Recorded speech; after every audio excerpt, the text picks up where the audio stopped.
Hi everyone, before we start this week's show, we have some very important news. Well, it's news you've heard before, but it's something we want to tell you again. We are on tour. We are going to be going around the UK. We're going to be stopping off in awesome places that we've never been before, and we've put together an amazing show for you guys. It truly will be the ultimate fish experience. We're going to have you listeners giving us your favorite facts. We're going to be playing with you in the first half. Whoa. Huh? I did not sign up to that. What we can promise is that it's going to be the best facts you've ever heard. We've saved all our best facts over the last few years. That's right. Everything we've been putting out has been dross. Yep. We've deliberately been giving you the scrapings of the barrel to blow your minds when the tour reaches your town. So, what towns are we going to? We are going to Aberdeen, we're going to Glasgow, we're going to Cambridge, we're going to Uffculme, we're going to Barnstaple, Redruth, Cardiff. We're doing an amazingly big gig at the Hammersmith Apollo in London. Ooh. So please book 10 tickets for yourself for that. But if you want to stretch out, maybe. Yeah. We're also doing Newcastle, Salford, Norwich, Birmingham, Edinburgh, Sheffield, Dublin, Brighton and Oxford. Yep, and we always love to stay after the show to meet you guys, sign things, so play with you. Play with you. I mean, if it's just me doing it, it's going to be a long night, so make sure you've got a very late train going back. And do come say hi. It's going to be a really fun tour. Andy, you got something to say? Dan, how can I get tickets? Go to nosuchthingasafish.com/live. We have all the links there through Ticketmaster and the websites of the actual theaters themselves. Check both, because sometimes it'll say sold out in one place and actually there's more in another place. We don't want you to miss out. It's going to be an awesome tour. We're excited to do it, and we hopefully will see you all there. Okay, on with the show.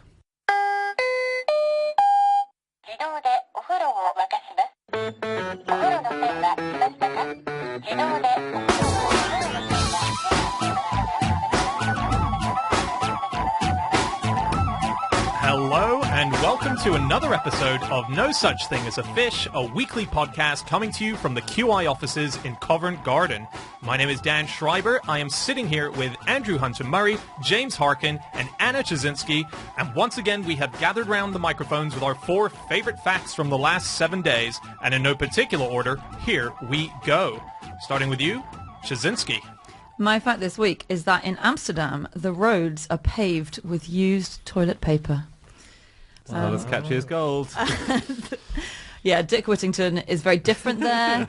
And this is a really cool thing, actually. So the road constructor in the Netherlands called KWS has realised that to make a kind of improved version of tarmac, it can use the cellulose that it gets from recycled toilet paper. So the toilet paper goes into the sewage system, you flush it into the sewage system, and then they basically put it through kind of a sieve, which gets the poo out. Oh, that's important. Isn't it? It's a really important stage of this whole process. It is. You don't want to be driving on poo. No. But or walking. No. Or crawling on it after a night out in Amsterdam. No, none of those things. So there's no poo in it. It's just paper, and it thickens it apparently. And it makes it better at absorbing water. So it improves its water wicking away from the surface of the road. So it makes the roads less slippery, and apparently it reduces noise as well. So it's very quiet if you're walking on loo roll. Great. That makes sense. So what's it mixed with? It's not just the toilet paper that's just laid down. No, it's with asphalt. It's the usual. Okay, so it's all right. Usual ingredients. I found a fact about what else you can make a road out of. You can make a road out of rubber, which is cool. Yeah. So it's like the whole road is made of tyres. Wow. Does that, if you were walking on that, do you think it'd be easier to walk because you could kind of bounce around? I think so, yeah. They have used tyres, by the way, not just rubber, but actual ground-up tyres. Sorry, this is what I mean. Yellowstone. Exactly that. Oh, I didn't know it was in Yellowstone. Oh, yeah, in Yellowstone they partnered up with Michelin, I believe it was, and they've been grinding up the tyres. But then the tyres roads. on the cars are basically riding over their dead comrades. Exactly. It's a bit depressing, isn't it? Very dark. Is it the case then that we can just put anything in the roads? Should we just be putting everything we don't need in the roads? So far we've got plastic, rubber, toilet paper, nuclear waste. What are we doing? Why is there even rubbish? Every time you chuck a packet out of the car, just say, I'm not littering, I'm tarmacking. Use cigarette butts? Oh, well, do you know, this is a weird thing. Lots of roads in London used to be paved with wood. And that was good, partly because it was quieter under horses' hooves, and also it was less slippery, but it did have downsides because it would soak up horse urine, and then if a heavy wagon passed over, it would just squirt horse urine. That is a downside, isn't it? A place that has some quite exciting roads is Vermont. So Vermont is covered in invisible roads. Sorry? Covered in non-existent roads, and it was causing a major problem. So basically, Vermont is the only state where if a road has ever been built or even planned, or someone suggested that we might put a road here, it goes down legally as a recognised road, and it can never be undone. So mostly a road is discontinued legally after a few years if it's not being used.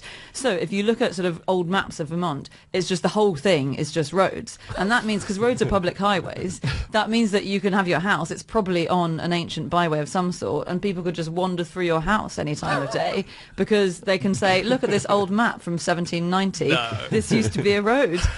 And people were getting really annoyed with this. So I think they've actually had to address it. There was a law that came out in about 2009 which said, okay, guys, you've got to stop claiming there's an old road here so you can walk into this person's drawing room.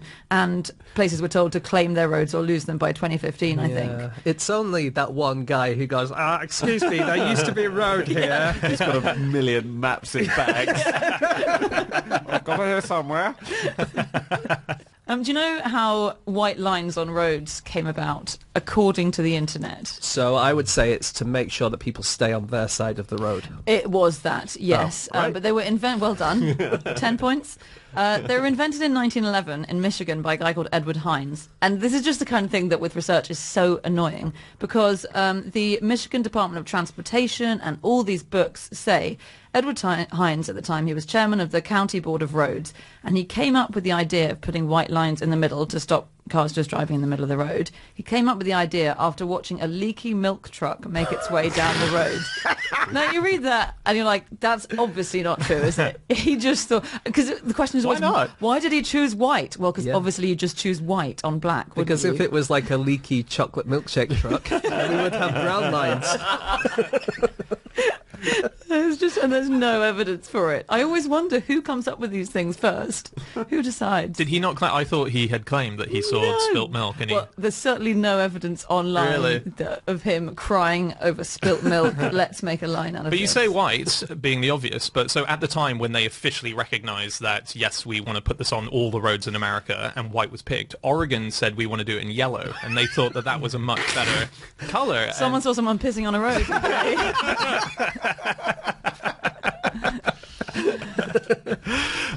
But they eventually did change it to yellow strips in America for the centre parting of a road. Oh, is it yellow in America? Yeah. You Oregon was right. You get yellow lines here and then red lines, which are the really serious ones. So there are... What are the serious ones?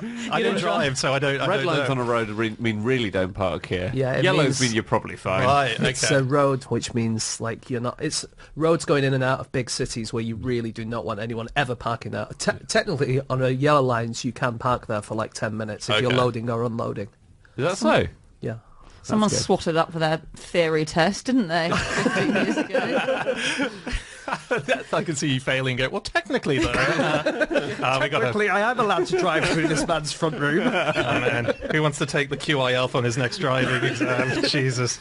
Something I've always found really amazing about road surfaces is a fact about bitumen, which I remember finding this out in the N series when I was researching the Nabateans, who were this amazing Middle Eastern civilization. But basically, the reason they were the richest civilization from about 500 BC to 200 BC in Arabia, and they got rich by selling tarmac. And the way they got tarmac was they were near the Dead Sea, and this weird thing happened when there was an earth tremor of some sort. Huge amounts of bitumen would just suddenly bubble up to the surface of the Dead Sea. Wow. So these massive islands of bitumen just appeared, and they would sit there like the size of houses, and then the Nabateans would just row or swim out to them, climb onto them, and hack the bitumen off, and then go and sell it, and they sell it to the Egyptians who used it in embalming, and they became super rich. And I just find that whole thing, like islands of tarmac, That's suddenly amazing. floated up. And I think the word mummy comes from bitumen because of that thing. Does it? I think so. Isn't it comes from a word for bitumen? Yeah, yeah. I wonder why it stopped. Presumably it stopped. I think it ran out. Wow. I think they got all of it. They scavenged all the bitumen. Speaking of things that came out of the ground unexpectedly, Such strong links.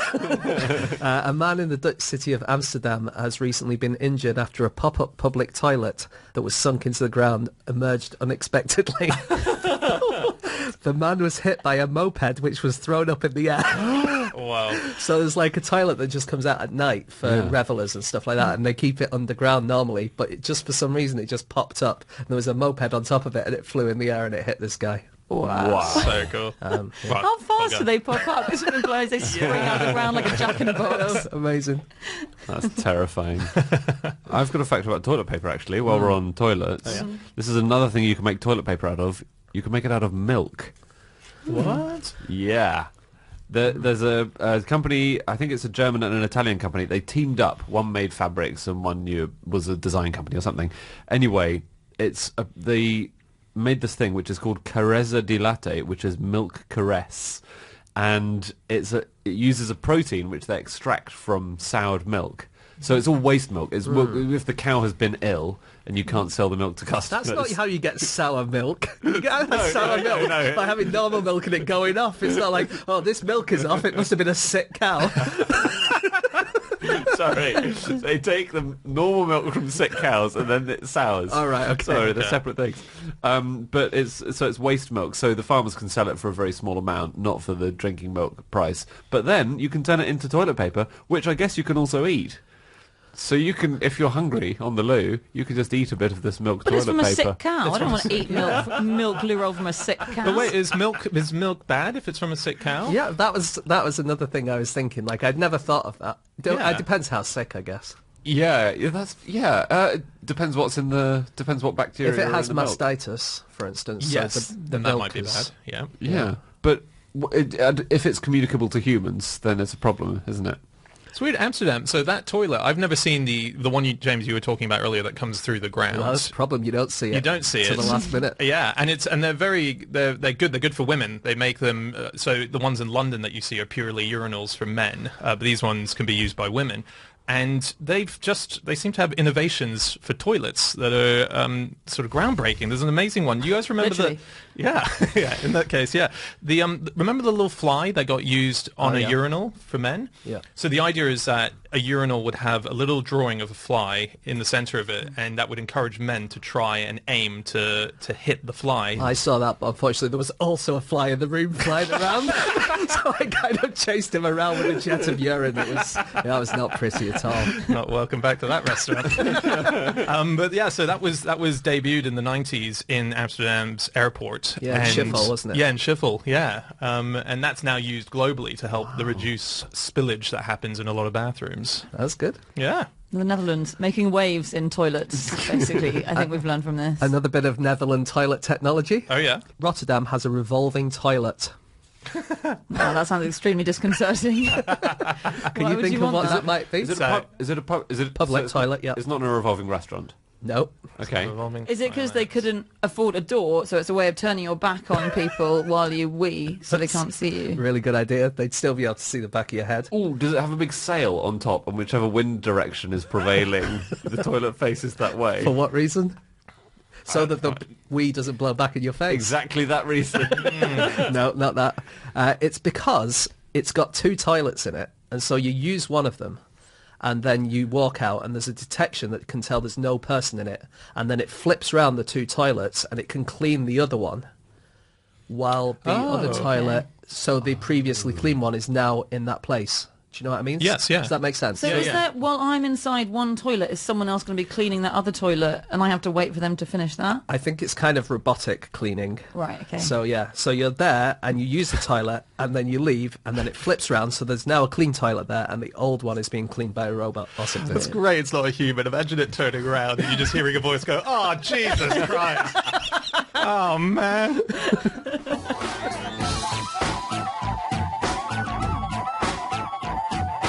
Okay, it is time for fact number 2, and that is Andy.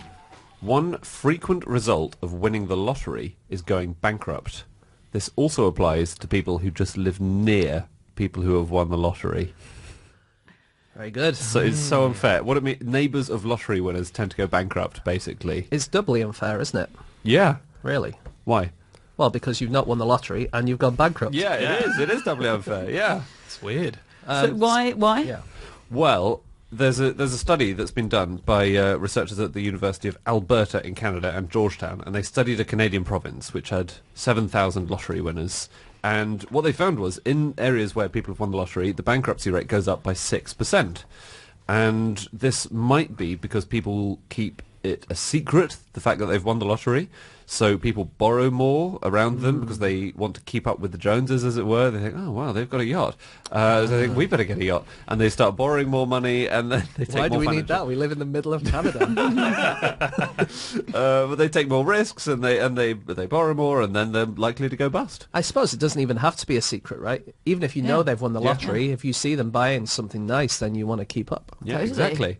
And I think, didn't one of the studies find that the neighbours would buy conspicuous goods, because obviously you're buying goods that you want people to see, you want people to know that you're doing as well as those neighbours who've won the lottery. So it said they'd buy things like cars, posh cars, but wouldn't spend money on indoor items like furniture.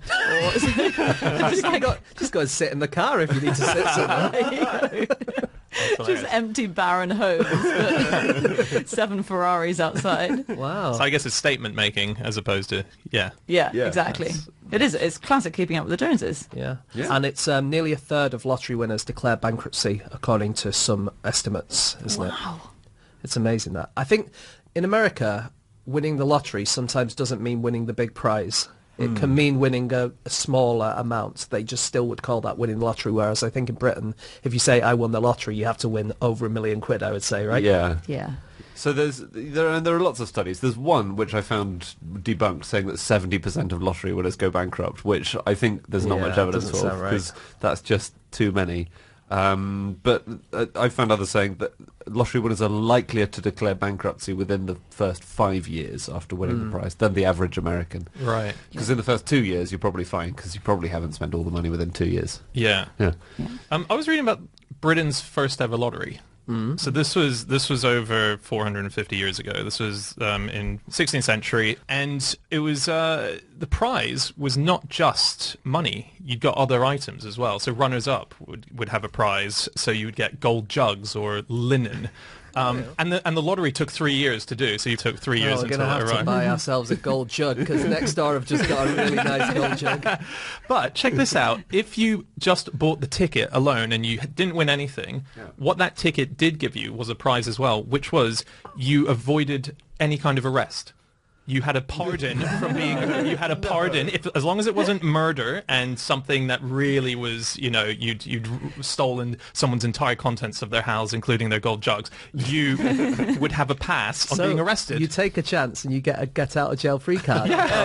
Yes, That's Is this amazing. this is Queen Elizabeth's, isn't it? it is. Yeah. Yeah, so she set it up because she wanted to raise lots of money for shipbuilding, and I think the legal immunity only applied for a week. It was so 7 days, yeah. it was so that you could go in, and it was if it didn't count if you committed piracy, murder, felonies, or treason, but and it was so that you could go into towns and buy your ticket, because she was desperate for people to buy tickets, wasn't she? And Yeah. if you went in as a criminal and there was a wanted sign on the door, then people would. wow. But So it's like it a wasn't- version of the Purge. Like Yeah. you have this everyone suddenly 7-day window. But that's of- what I was wondering. People surely didn't just buy it and then do something illegal, did they? That can't have happened. I'd steal another ticket. Oh. After 7 After days. 7 days. Nice. Perpetual scam. Yes. Yeah. But after you've stolen the ticket, I'm not sure you're immune anymore, because then you've bought it. So I think you're just immune when you go in to buy it. So I think as soon as you yeah. committed that crime, they'd be like, we've got what we want out Yeah. of you. There's one that was done, which was in Sweden, which was a speed camera lottery. And it was you would buy a lottery and it would use all the money that it was generating from people who were going past speed cameras and speeding and that excess Okay. money. So it kind of turned it into a thing where you actively wanted to not get caught because you could then win the money from people who were speeding. It was a sort of psychological Oh, thing. wait. If you were speeding, were you not eligible to win the speed camera fund? I think everyone was allowed to enter. Yeah, I think Yeah. it must have been you couldn't be excluded. So Oh, yeah, yeah. you weren't incentivized to not speed. You were actually incentivized to speed, so that there was more fund in the speeding lottery fund. Not So- really, No, because because you're only winning it's your own money back. You're more incentivized to egg other people onto speed. Yes, yes. Just everyone sat in a bus going, faster, faster! Got to put my kid through college. We've previously mentioned the dog poo lottery, haven't we, in Taiwan? I think we must have done. We have Sounds like the kind once. of thing we would have mentioned. Yeah. You had to have a bag of dog poo to get a ticket. Oh, okay. Yeah. So is that incentivizing you to make your dogs poo? It's incentivizing you to poo in a bag. What it's really incentivizing. Do you think they must have I checked? don't think they ran strict DNA checks on the dog poo lottery. Mr. Murray, we notice you don't actually own a dog. And yet you've entered this 500 times in the last week. We have questions about your diet. I was reading about the guy whose job it is to go around and tell people that they've won the lottery, which I think might be one of the best jobs you can Cool, have. yeah. So he's in Britain. He's a guy called Andy Carter, and he basically is the person who goes to people's houses once they know they've won and asks what they want to do about it. Do they want to set up a bank account?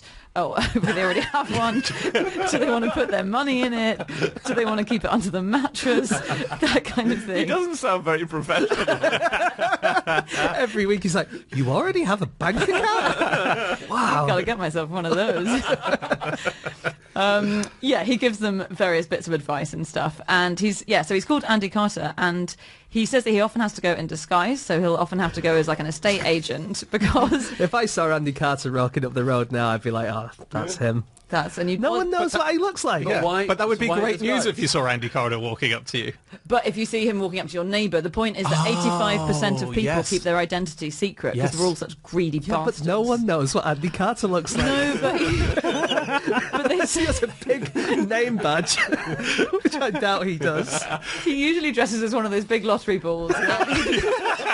He just has to cover that up with a cloak when he visits. You know, if a weird man walks up to your neighbour's door, you'll ask them who it was. I don't think anything about it. I don't know my neighbours. I live in London. I've never met most of my neighbours. Well, people are very nosy in the regions, I Andy. would assume it was one of my neighbours if I saw Andy Carter walking out to the house. Anyway, wow. and he did say he gets some quite weird people. People are so secretive. So he said once he had to go and organise the lottery wins with a man who was keeping it secret from his entire family. And so he said he visited the man. He said he was pacing around the room and asking me how long the visit was going to take as his wife had popped out to Tesco and he wasn't planning to tell her. God. He reassured me they're perfectly happy, very much in love. She's just not interested in the money side of things. Wow. That's pretty dodgy, isn't it? That is, those two are not together anymore. No. He does always bring his balls with him. He says it's one of the first things people want to see. Yeah. Now I think that I do see why he's in disguise. Because if weird man's come to the door and they're saying, "Can I see your balls, please?" Oh, it must be Andy Carter. No, just the estate agent. This is how they sell things these days. Well, that's a good reason to want to win the lottery, because I'd insist on meeting Andy Carter somewhere Yeah. really weird, and I'd ask him to come dressed as a particular thing And as well. to bring his balls. Yeah. They're not his balls Sorry, anyway. they're not his. They're the lottery's balls. People always want to see a few example balls. For what proof? Prove you're Andy Carter. Show me your balls. Oh, man. Anyway, Robert Mugabe won the Zimbabwean national lottery in 2000. Once. Just a fact. what were the chances? Did you know that in 2014, 80% of donations to the Scottish Pro-Independence campaign came from one Euro Millions lottery winner? No. Yeah. Unbelievable. Well, there was this couple called Colin and Chris Weir, and they got 161 million in 2011, and they provided 79% of the donations to that campaign. That was money well spent, wasn't it? Wasn't it? 10% of people who win more than £1 million buy a caravan. Do they? Yeah, 10%. That's quite a high proportion. That is, yeah. So weird. I wouldn't have thought the cost of a caravan was super prohibitive. I wouldn't have thought you needed £1 million to buy one. To buy the top end. But let's say you win £1 million. You could probably give up your job. Yes. You could, you could give up your job, right? Yeah. But probably you'd want to go on a lot of holidays. But you couldn't go on lots of massive, really round-the-world, gold-plated aeroplane holidays for £1 million, could you? You're right. So you have to have something where you can go on nice holidays, Yeah. but you don't have to pay a lot of money for You it. could live in a caravan until you died if you had £1 million. It's the dream. Living the dream. Well, on giving up jobs, I read a really interesting stat, which is that 86% of American lottery winners, and this is people who've won the jackpot, so they've won millions, 86% of Americans stick with their jobs, whereas in the equivalent in Britain, 41% do. Oh. Are we? Are we much lazier? Would you, Anna? I'd be out of here like a shot. God, if I find a £5 note on the street, I'm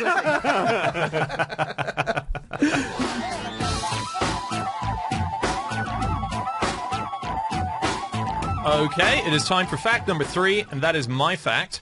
My fact this week is that the 10th Correspondence Chess Olympiad, which is done entirely by post, took so long to complete that the winners of both gold and bronze represented countries that no longer existed. Pretty amazing. so funny. So this is a competition that is still going to this day. I believe they're on the 21st, although online on Wikipedia it says they're on their 10th. So maybe there's a few different governing bodies. I think the ladies' one is on its 10th, maybe? Is it? Right, okay. So here's the thing. The match that we're talking about with the 10th Correspondence Chess Olympiad, that started in 1987, and it takes years and years to finish the games and get to the final and have a winner. In fact, the 11th Correspondence Olympiad started before the 10th even finished. They just get bored and they go, we got to get going. So the winners of the 10th in gold place was someone from the USSR, and in bronze was East Germany, both of which were dissolved countries by the time the winner was announced in 1995. But these days, I think most tournament matches are limited to just only 2.5 years. Yes. Yeah. So these days, if you're still going after 2.5 years, then an independent arbitrator comes along and says, I think you're winning. And it's amazing. So the system, the way it works is that you send a postcard to the person that you're playing against, and you have 3 days to make your move and send another postcard back. So they look at the dates on the postcard. But because of the mail taking so long in certain countries, you might not receive it for weeks, months even. So it's very important, that little date that sits on the actual postcard itself. Yeah, so it's the date that it arrives is when you start, which you can just say that is whenever you want, actually. Yeah. So people have noticed that if people are really struggling towards the end, that it seems to take a lot longer for the letters to arrive to them. But then when you send it, that's when the post mark is, so you can't cheat that one, can you? Yeah. I really like the idea that you can use help as well. Yeah. So you can use books or magazines or the internet. You can use anything short of running the entire game through a chess software program, which is frowned on. It is, and banned. Yeah. But it means that the better players, it's a slightly different skill to playing normal chess, isn't it? So if you play normal chess, there's time limits. Apart from anything, the person you're playing against just gets really bored and doesn't want to play anymore. But in this, because there's not really any time limits, well, you say, 3 days. You have 30 days for every 10 moves, so you could take, 30 days or 20 days if on you want. one. Well, that's what I find. I find that really worrying about this. I think I would be extremely bad at it because it's a classic encouraging people to leave it to the last minute thing. Yeah, you've got 30 days for 10 moves, so I know I'd forget about it for 29.5 days, and then suddenly you've got to send, 10 postcards. Anna, have you done your move yet? I did mine days ago. Yeah, exactly. Yes, James, come on, I've just got to do this other thing. I reckon it's more stressful. There's a guy called Croydon H. Jarvis who took 8 years to complete one move. What? How? In his defence, it wasn't his fault. So he was a British guy, and he started playing correspondence chess with a German in 1931, and they played a lot together. And then in the middle of one of their games, the war interrupted. And That probably wasn't his fault. No, it was inconvenient for them, though. So they couldn't post during the war because postal service were interrupted, and for 2 years afterwards, they couldn't post to each other. And then I think in 1948, he got a postcard from his opponent saying, "Look, mate, are you going to finish this game or what? Otherwise I'm claiming victory." It's amazing. And lots of people, even if the postal service wasn't affected, they weren't allowed to do it because people thought they were codes, didn't they? Yes. I think there's even Humphrey Bogart was visited by the FBI because they thought he was sending secrets through postal chess. I mean, what secrets did Humphrey Bogart have access to? He wasn't. He was an actor. Yeah, but he always played spies in movies, didn't he? So yeah. Yeah, there was one guy called Graham Mitchell, wasn't there, who a load of postcards surfaced recently which had bizarrely cryptic stuff. So he was deputy head of MI5 in the 1950s, and it's thought that he was corresponding using postal chess as a way of exchanging secrets with the KGB. So it was reasonable that they would suggest that then. Yeah, although he has been exonerated. That is literally my personal opinion based on having read the postcards. What did you get from the postcards? They just seem like you wouldn't write sentences quite like that. Instead of saying Queen to D4, he would say Queen to Balmoral on the 17th of April. There was a 19th century chess master called Joseph Blackburn who was arrested as a spy for sending chess moves through the mail because they thought they were secrets. I really like him because he thought that drinking whiskey improved the brain. And every time he played chess, he tried to prove it. So he always drank whiskey during every game. And according to the official records, he played more than 100,000 games of chess in his career. Wow. I've been looking at the chess records. So it's full of absolute great stuff, this Wikipedia page. It's really funny. But there was one which I really like, which is, people play simultaneous chess. They play lots of games at the same time. So I'm just going to read this out verbatim. The worst result in a simultaneous exhibition given by a master occurred in 1951 when international master Robert Wade gave a simultaneous exhibition against 30 Russian schoolboys aged 14 and under. After 7 hours of play, Wade had lost 20 games and drawn the remaining 10. That's a bad day, isn't it? Maybe he was letting them win their kids. That is amazing. So simultaneous chess is one very challenging form of chess. It gets more challenging if you're blindfolded playing it, which is a thing that people have done historically. And this has been considered in history multiple times a really dangerous thing to do. So blindfold chess has been, and you don't have to be blindfolded, you just have to be not able to see the board when you're making your moves. So it's about being able to memorize exactly the position of the board. Yeah, because you'd knock over the pieces, wouldn't you? So yeah, this is a thing, and it was quite popular in the 19th century. There are prominent blindfold chess players. There are a couple called Morphy and Steinitz, both have been played, and they kept having these mental breakdowns. And so it spread that it would give you brain fever. And there's a lot of reports say the USSR banned displays in it in 1930 because it was so bad for your mental health, because it was too challenging. Kasparov's coach spoke out against it and said, this is bad for you. And so Kasparov never played it, and it's thought that might be why. So it's actually a really dangerous game. Because you have to hold the whole board in your head, don't you? You're not allowed to look at the board. No. But what if you... Because obviously, you might mishear, a 3 for a 4 and be playing a completely separate game to the game that your opponent thinks I they're don't think playing. you're going to mishear a 3 for a 4, are you? Well, I don't know. A D for an E. E4 and D4. Yeah, exactly. Yeah, you're right. Is that so? Do they tell you if you've gone off board I and you're don't just know. playing? E52 to Z91. Yes, I don't know. You must lose immediately, right? Otherwise, it can't be like, I put that pawn on D4 and they go, no, you can't. That's an illegal move. And you're like, okay, what about the bishop to E5? No, sorry. You lost the bishop 10 turns ago. What are you doing? And you also sunk my battleship.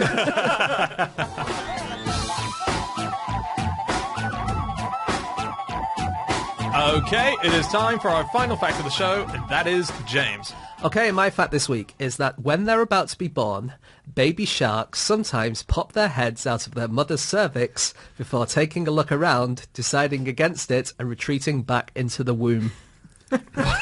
What do they not like the look of? Who knows? Just the world. Wow. You can't say we haven't all thought at some stage in our lives, wouldn't it be better to just revert back into the womb? That's horrifying. It's amazing. Yeah. It's so good. So How many times can they do this? Will there be sort of a 10-year-old shark still in its mother's womb with her going, you've got to come out sometime?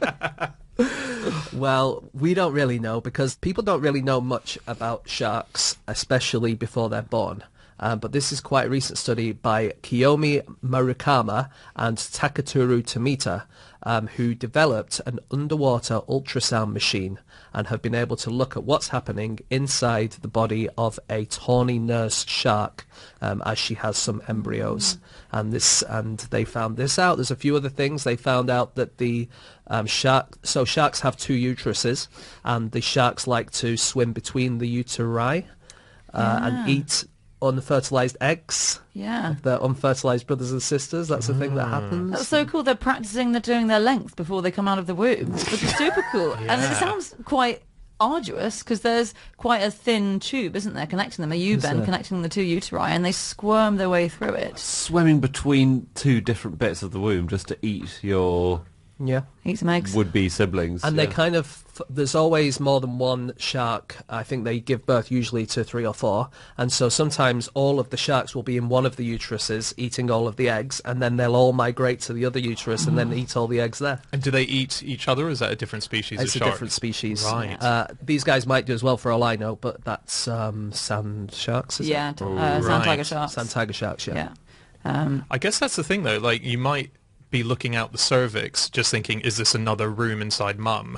And going and just because you've already found one room. How do you know? Mum's Yeah. massive. Exactly. Sharks and eggs are really quite clever. So they recently discovered that they can react really well to predators. Even so, sharks laid an egg and it's sitting there, and they've done ultrasound and they found out that if there's even so much as a vibration nearby, or if something walks nearby that's emitting slight electromagnetic radiation, then the embryo inside senses it and it completely freezes and it holds its breath. Because it knows that if it's even moving its gills, then it's going to be giving off an electrical signal that the thing might be able to sense. So That's even amazing. in the egg. That's very cool. Can be scared. Yeah. Wow. Sharks, they have teeth.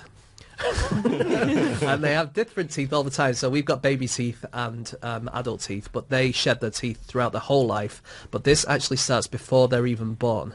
So they have teeth in the womb, embryonic teeth, and they lose those and they get more teeth. So they lose their baby teeth before they're even babies. So does the mother shark have a load of loose teeth rattling around in her womb? Well, it seems like it might be that might be true, and also that this might have thrown like previous studies into disrepute, because embryonic teeth of great white sharks are almost identical to adult teeth of sand tiger sharks.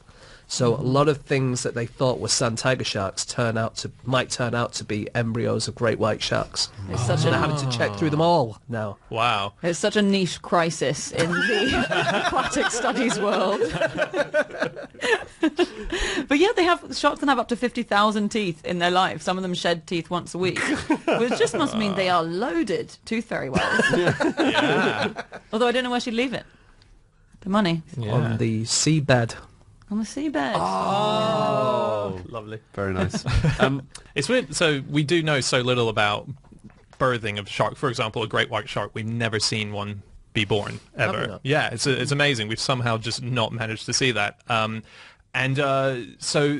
Occasionally aquariums and other such places studying these sharks get insight into ways that they give birth. In New Zealand, an aquarium saw an amazing thing where there was a shark that was giving birth but was having problem with the birthing process. So another shark came up and bit its abdomen, and in the process it was basically a C-section. It gave it a C-section, and the little sharks were able to swim out, and both the baby sharks and the mother shark survived the incident. No. Yeah, so it was they were just witnessing some sort of bizarre technique. Wait, so it bit another shark bit the abdomen open, Yeah. so that the So- things could escape. That is extraordinary. Yeah, it's weird, eh? I also can't believe they can do it well enough that the shark survived. You would have thought if you're tearing open the abdomen of a shark to let its babies out. Yeah, You'd and they have done didn't even know that the shark was pregnant as well. So that was a huge surprise. They just thought another shark was eating a shark, and then suddenly they were just Could performing it be that surgery. they were just eating the shark and it just so happened that there were some babies in there? That is possible. Yeah.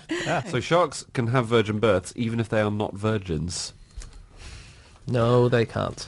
They can. But isn't that, by definition, impossible? Not a virgin birth. So it depends. It's like how the you Virgin Mary, isn't Depends it? how you define a virgin birth. But in 2017, there was a leopard shark in Australia which had previously mated with a male, and then I think they said, "Oh, we don't actually want any more sharks to be born." So they moved her into her own bit of the aquarium, and then she kept laying eggs like a chicken. She laid the eggs like a chicken. She was clucking. She clucked, she waggled her fins around. No, she laid these eggs, just non-fertile eggs, as they Oh, thought. right, got it. But then some of them started hatching. So these were clones, basically, of herself, which she'd sort of switched from a sexual into an asexual mode. That's never been observed before. Wow. That's weird. Yeah. It's a fresh excuse for, sorry, my boyfriend climbed into my bedroom in the middle of the night and I didn't tell you, isn't it? The asexual reproduction. I don't know how it's happened. So, can I talk about Baby Shark the song? Yeah, you've been waiting so patiently. Well, it's just because you say that they can have virgin birth, so that means that there's no daddy shark, first of all. Okay. And It's going to be another famous Harkin link, isn't it? So I tweeted this a while ago, and today when I was Googling baby sharks for this podcast, I found an article in The Sun from September last year saying baby shark is being blasted over factual inaccuracies by boffins on the internet. Several Twitter users have taken to the site to point out the various ways that earworm has got biology wrong. Podcaster and QI researcher James Harkin pointed out... And I had no idea that this was in The Sun in September last year, and I had no idea that they quoted Wait, what that. did you point out? I pointed out two things. One, that sometimes there's no daddy shark because they... Does it mention daddy sharks Yes, in it the does. song? Right. It also mentions grandma shark, and since great white sharks don't reach sexual maturity till their mid-30s and their maximum lifespan is around 70, you hardly ever get grandma sharks in nature. Really good point. And The Sun picked it up. James, That's you amazing. absolute boffin. I love it when you blast inaccuracies. Aw, you've made it to The Sun. I know. What an Great honour. achievement, An yeah. official Sun boffin. Oh, man. That's huge. I just got one last thing just to quickly mention. In 2018, there was a story which I'm annoyed that I missed for the book, but it was a shark someone attempted to steal a shark from a San Antonio aquarium in Texas. And they did so by simply just taking it out of the water and dressing it as a baby in a buggy. They did not dress it as a baby. Well, they put it in the buggy. They just put it in a buggy. and they pretended that Well, it was that's a- roleplay. Dressing it as a baby. Yeah. A buggy does not count as baby clothes. They dressed it as a naked baby. They had it wrapped in a blanket. You'd wrap a baby in a blanket. lovely. They put it in a bucket. You'd put a baby in a bucket. And then they put the bucket in the buggy. How is fatherhood going down?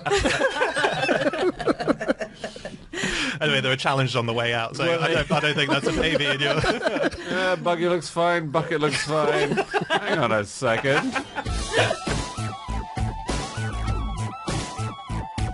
Okay, that's it. That's all of our facts. Thank you so much for listening. If you'd like to get in contact with any of us about the things that we have said over the course of this podcast, we can be found on our Twitter accounts. I'm on @Schreiberland, James, That's James Harkin. Andy, At Andrew Hunter M. and Chazinski. You can email podcast@qi.com. Yep, or you can go to our group account @NoSuchThing. We have a Facebook page as well, No Such Thing as a Fish, or go to our website, nosuchthingasafish.com. We have everything up there from previous episodes all the way to links to our upcoming tour of the UK. Please come along, it's going to be amazing. We'll see you again next week with another episode. Goodbye.